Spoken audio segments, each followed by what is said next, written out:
اللهم صل على المصطفى حبيبنا محمد عليه السلام. مصطفى مصطفى مصطفى مصطفى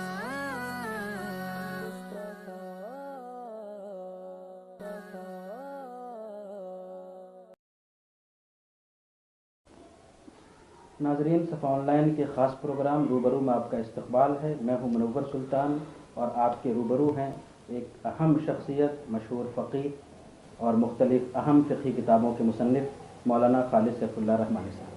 مولانا، ہمارے پروگرام میں آنے کا بہت بہت شکریہ. جزاکم اللہ خیر الجزا. مولانا، ایک اہم مسئلہ یہ ہے کہ مسلم سماج میں ایک بڑا طبقہ ہے جو عصری تعلیم یافتہ طبقہ ہے، جو اسکول اور کالج بیک گراؤنڈ سے آیا ہے. ظاہر سی بات ہے کہ ان میں سے بہت سے لوگ ہیں جو دین کی بنیادوں سے واقف ہیں، اور ایک بڑا طبقہ ہے جو دین کی بنیادوں سے واقف نہیں ہے. تو اس جو ہمارا طبقہ ہے، طبقہ علماء، ان کی ذمہ داری ہے کہ وہاں تک دین کو اور شریعت کو پہنچائیں اور ان کی زبان میں پہنچائیں. تو سب سے پہلے ہم یہ جاننا چاہیں گے کہ جو جدید تعلیم یافتہ طبقہ ہے ان تک شریعت کی بنیادی بات ہم کس طرح پہنچائیں، اس کے لیے بہتر طریقہ کیا ہو سکتا ہے؟ یہ بہت اہم سوال ہے، اور میں تھوڑا سا آپ کے سوال سے کو اور وسعت دیتے ہوئے یہ عرض کروں گا کہ امت کے جو طبقے ہیں ان کو ہم قرآن مجید کی اصطلاح میں دو حصوں میں تقسیم کر سکتے ہیں. ایک طبقہ غافلین کا ہے اور ایک طبقہ جاحدین کا ہے. ایک طبقہ ان لوگوں کا ہے جن کے ذہن میں کوئی انکار، جحود، شریعت پر اعتراض نہیں ہے، لیکن وہ شریعت کی حقیقتوں سے ناواقف ہیں، اور اس میں بڑے بڑے لوگ ہیں. مجھے خاص کر جب سپریم کورٹ کے بہت سے مسلمان وکلاء سے ملاقات ہوتی ہے اور بات ہوتی ہے، اس وقت اس کا اندازہ ہوتا ہے کہ وہ دین کے معاملے میں بہت مخلص ہیں، لیکن بعض بنیادی باتیں ایسی ہیں جو ان تک نہیں پہنچی. تو ایسے طبقے کے لیے تذکیر ہے. فذکر فإن الذکریٰ تنفع المؤمنین، کہ ان کو دین کی بات پہنچائی جائے، یہ علماء کی ذمہ داری ہے. دوسرا طبقہ ہے جاہدین کا، جو صرف ناواقف نہیں ہیں بلکہ ان کے ذہن میں شکوک و شبہات ہیں، ان کے ذہن میں ایک طرح کا انکار ہے، شریعت کے بارے میں غلط فہمیاں ہیں. تو ان کے لیے جس چیز کی ضرورت ہے قرآن مجید کی زبان ہے وہ ہے جدال احسن، فجادلہم باللتی ہے احسن، کہ جو سب سے بہتر طریقہ ہو سکتا ہے اس طریقے پر آپ ان کو دلیل کے ذریعے شریعت کا حکم، اللہ کے رسول صلی اللہ علیہ وسلم کے احکام کو سمجھائیے.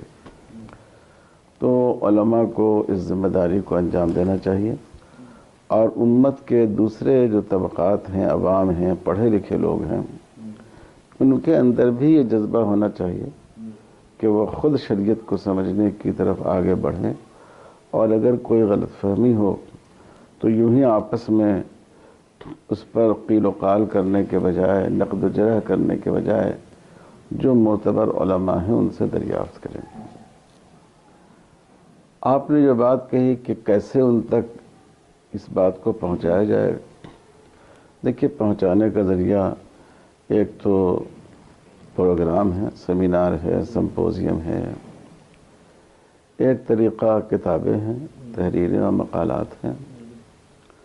لیکن اس دور میں لوگ کانفرنسوں میں، جلسوں میں بھی شرکاء کی تعداد بہت کم ہوتی ہے. جن لوگوں کو سمجھانے کی ضرورت ہے وہ لاکھوں میں ہیں، اور جو آپ کوئی پروگرام رکھیں اس میں جو لوگ پہنچیں گے اگر وہ ہزاروں میں ہوئے تو بہت ہو گئے، ورنہ سینکڑوں میں ہوں گے. اور کتابوں کے پڑھنے کا مزاج اب بہت کم ہو گیا ہے. تو اس وقت میں جو یہ الیکٹرانک میڈیا ہے، اور اس میں بھی میں سوشل میڈیا کا ذکر کروں گا کیونکہ یہ آپ کے ہاتھ میں ہے، آپ اپنی بات جیسے چاہیں ویسے پہنچا سکتے ہیں. یہ ایک بہترین ذریعہ ہے کہ ہم اپنی بات لوگوں تک پہنچائیں، شریعت کی تعلیم و تفہیم کے لیے اس کا استعمال کریں، اس کو اتنا پرکشش بنائیں اس کے پروگرام کو کہ لوگ اس کو توجہ سے سنیں۔ یہ ایسی چیز ہے جس کو مرد بھی سن سکتے ہیں، عورتیں بھی سن سکتی ہیں، بوڑھے بھی، جوان بھی۔ اس کے لیے نہ کسی خاص جگہ جانے کی ضرورت ہے، نہ کسی خاص وقت کی ضرورت ہے۔ آدمی سفر میں جا رہا ہے، اس نے سن لیا، تو اس ذریعے کو زیادہ سے زیادہ استعمال کرنا چاہیے۔ جس طبقے کو پہنچانا ہے، ظاہر سی بات ہے وہ طبقہ علماء ہے، وہ عام طور پہ اردو جانتے ہیں، ان کی زبان سے ناواقف ہیں، اور آج کی جو لاجک والی زبان ہے اس سے بھی ناواقف ہیں، تو پھر یہ طریقہ کیسے کارگر ہو سکتا ہے؟ یعنی اس میں آپ نے دو باتیں کہی، ایک تو زبان سے ناواقفیت اور دوسرے آج کے اسلوب تفہیم سے ناواقفیت۔ تو جہاں تک زبان کی بات ہے، میں سمجھتا ہوں کہ یہ ایسی چیز نہیں ہے کہ 2-4 دن پوری ہو جائے، لیکن اللہ کا شکر ہے کہ اب اس سمت میں اچھا سفر ہو رہا ہے۔ اگر آپ دیکھیں تو اس وقت آپ غور فرمائیں کہ مختلف دینی اداروں میں انگریزی زبان کے شعبے قائم ہو گئے ہیں، اور انگریزی پڑھ کر طلباء مختلف فیلڈ میں آئی ٹی کی فیلڈ میں بھی جا رہے ہیں۔ تو میں سمجھتا ہوں اگلے 5-10 سال میں علماء کی ایک بڑی ٹیم آپ کو مل جائے گی، اور ابھی بھی ایک اچھی خاصی تعداد اس میدان میں آ چکی ہے۔ دوسرے ایک بہت آسان کام ہے جو علماء کو کرنا چاہیے، ہندی زبان کی طرف توجہ۔ ہندی چونکہ اردو سے بہت ہی قریب ہے اور بول چال کی زبان ہے، اور جو اردو میں بہت زیادہ فارسی عربی کی آمیزش ہوتی ہے، اس کو کم کر کے جو مروجہ زبان ہے اس کو اگر ہم اپنے اس میں لے آئیں تو آپ اس بات کو سمجھا سکتے ہیں۔ تو علماء کی یہ ذمہ داری ہے کہ وہ ہندی زبان پر خصوصی توجہ دیں۔ میرا اپنا اندیہ یہ ہے کہ ایک 6 مہینے کی توجہ ان کے لیے اس حد تک کافی ہو جائے گی کہ وہ اپنی بات لوگوں کو سمجھا سکیں۔ اس کو اختیار کرنا چاہیے، اور جہاں اردو ہی بولیں تو اس میں اس بات کی کوشش کریں کہ آسان سے آسان زبان ہو۔ ہم لوگوں کو درسگاہوں میں سبق پڑھاتے پڑھاتے اصطلاحی الفاظ اور مشکل الفاظ کی عادت پڑ گئی۔ اگر ہم اس کو تھوڑا سا آسان کر کے بولیں تو چونکہ مسلمانوں میں آج بھی اردو رابطے کی زبان ہے، بولی کی حد تک، چاہے وہ اس میں لکھتے نہیں ہوں، لیکن بولی کی حد تک یہ رابطے کی زبان، گھر کی زبان ہے۔ اس کو بھی اگر آپ آسان کر کے گفتگو اپنی کریں، پیش کریں، لوگ اس کو سمجھ لیتے ہیں۔ اب آپ دیکھیے جو پارلیمنٹ میں بحث کی زبان ہے آج کل، اسمبلی میں آپ ان بحثوں کو سنیں تو زیادہ تر ایسی ہوتی ہے ہندی آمیز اردو، اور بلکہ اس میں ہمارے ارکان پارلیمنٹ تو اردو اشعار کو بہت ہی شوق سے اور بہت ہی یعنی ایک معیاری چیز سمجھ کر سناتے ہیں۔ یہاں تک کہ جو ہمارے بی جے پی کے بعض لیڈر ہیں، جیسے ہماری سشما سوراج صاحبہ ہیں، تو یہ حضرات بھی بہت خوبصورت اشعار اس کو پیش کرتے ہیں۔ تو اس کا مطلب یہ ہے کہ آج بھی اردو زبان ایسی نہیں ہے کہ اگر آپ اس میں بات کریں آسان زبان میں تو لوگ سمجھ نہیں سکیں۔ دوسری چیز ہے کہ اسلوب تفہیم کیا ہو، بات کو سمجھانے کا طریقہ کیا ہو، اس پر علماء کو تھوڑی سی محنت کرنے کی ضرورت ہے، اور اس کے لیے پورا مواد موجود ہے۔ شریعت کے احکام کی مصلحتوں کو جانیں، اور آج استدلال کرنے کا، دلیل پیش کرنے کا ایک بہت بڑا طریقہ ہوتا ہے جس کو ہم اعداد و شمار یا ڈاٹا کہتے ہیں۔ اس سے بات بہت آسانی سے سمجھ میں آتی ہے، اور آج یہی زبان پوری دنیا میں استعمال کی جاتی ہے۔ اب جیسے یہ مسئلہ ہے پولی گیمی کا، تعدد ازدواج کا، تو اگر آپ ڈاٹا پیش کر دیں کہ مسلمانوں میں کیا پرسنٹیج ہے اور ملک کے دوسرے اقوام میں کیا پرسنٹیج ہے، تو آپ کو لمبی چوڑی بحث کی ضرورت پیش نہیں آئے گی۔ یہی چیز آدمی کو مطمئن کرنے کے لیے کافی ہو جائے گی۔ تو اس کو علماء کو چاہیے کہ اس پر وہ توجہ دیں، اور یہ کوئی بہت مشکل چیز نہیں ہے۔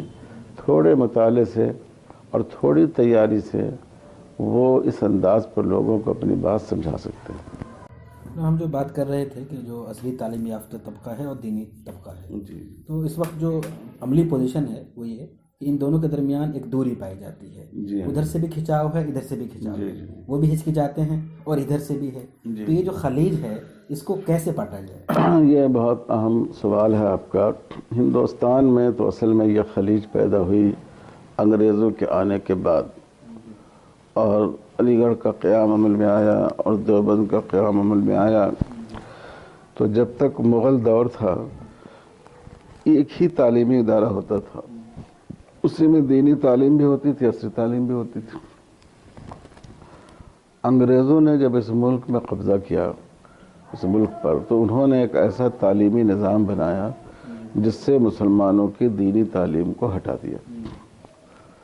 تو اس کی وجہ سے علماء اس بات پر مجبور ہوئے کہ وہ الگ سے مدرسے قائم کریں۔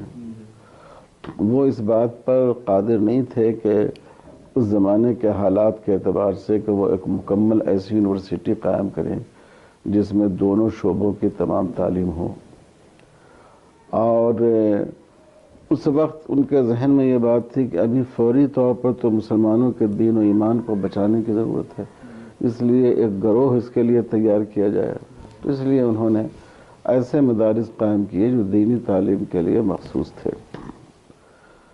اب جو اس کے بعد یہ خلیج بڑھتی چلی گئی، بدقسمتی کی بات ہے، اور میں سمجھتا ہوں اس میں دونوں طبقوں کی سے چوک ہوئی۔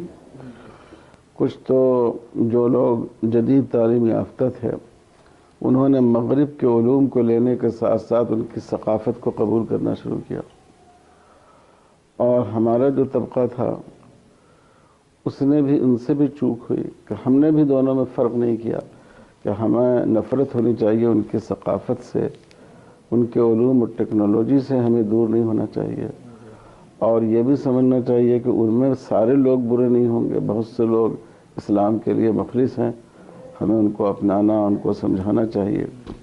اس کا نتیجہ یہ ہے کہ فاصلہ بڑھتا گیا۔ لیکن میں سمجھتا ہوں کہ all India Muslim personal law board کے قیام سے پہلی دفعہ اس فاصلے میں کمی واقع ہوئی، کیونکہ بورڈ کا جو ڈھانچہ بنا اس میں دونوں طبقے کے لوگ شامل کیے گئے، اور دونوں ایک دوسرے کے ساتھ بیٹھے، ایک دوسرے کو سمجھنا شروع کیا۔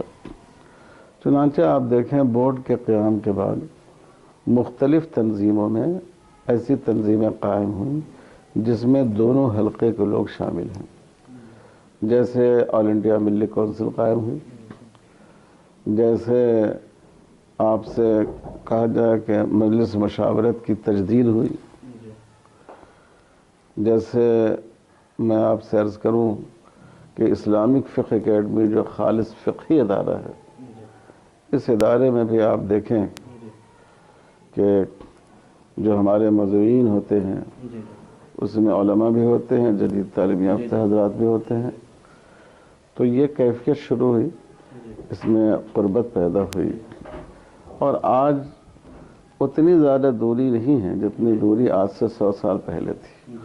آج بہت سے پلیٹ فارم پر، بہت سے پروگراموں میں دونوں حلقوں کے لوگ شامل ہوتے ہیں، لیکن اس خلیج کو اور کم کرنے کی ضرورت ہے، سمجھانے کی ضرورت ہے، اور اس کی صورت یہی ہے کہ ایسی مجلسیں رکھی جائیں جس میں دونوں حلقے کے لوگ آئیں جو عصری تعلیم کے ادارے ہیں اور مسلم مینجمنٹ کے تحت ہیں، ان کو ترغیب دی جائے کہ وہ اپنے ہاں دینی تعلیم کا ایک حصہ شامل کریں، اور جو دینی تعلیمی ادارے ہیں ان کو یہ چاہیے کہ اپنے مقصد کو متاثر کیے بغیر انگریزی زبان کو، کمپیوٹر کو، اور جو ضروری علوم ہیں آج کے، ان علوم کو وہ شامل کریں۔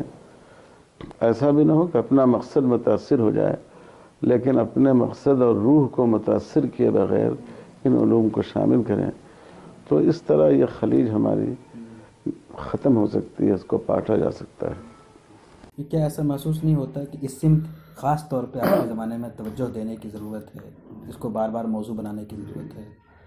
یہ بات صحیح ہے آپ کی، اس کی طرف توجہ کی ضرورت ہے۔ دیکھیے توجہ تو ہو رہی ہے، کئی تعلیمی ادارے اب ایسے قائم ہو رہے ہیں جہاں انگریزی زبان کی بھی تعلیم دی جاتی ہے. کئی ادارے جو تخصصات کے لیے قائم ہوئے ہیں وہ اس کو بہت زیادہ اہمیت دیتے ہیں. میرا تعلق المعہد العالی الاسلامی سے ہے.